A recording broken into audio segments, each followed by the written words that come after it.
Welcome to Guide Guru. We hope this video helps. You begin by confirming prerequisites: a verified Lazada account, an active phone number, and a valid ID ready to photograph. Open the Lazada app, tap Me, then navigate to Lazada Wallet or Payment Center. This directs you to the application flow. Choose Apply for Lazada Wallet, pick the wallet account type that fits your needs, and grant the app permission to use your camera and contacts. Once done, you'll be prompted to enter basic personal details. Fill them accurately to avoid delays. Next, you complete the identity verification and payment linkage. Follow the on-screen framing guides to photograph your ID and take a clear selfie. The system compares them for identity validation. Enter personal data exactly as shown on your ID, name, birth date, and address, to prevent mismatches.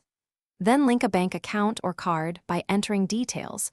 Confirm via OTP or microdeposit. Make sure to check network stability and double-check numbers before confirming to avoid rejections.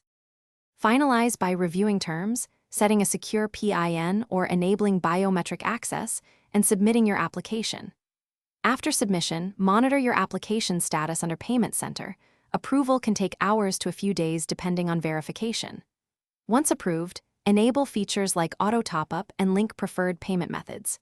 If verification fails, retry with well-lit, sharp photos and ensure ID edges are visible. If problems persist, contact Lazada support with your application reference. Thanks for watching. Consider subscribing if we helped you today.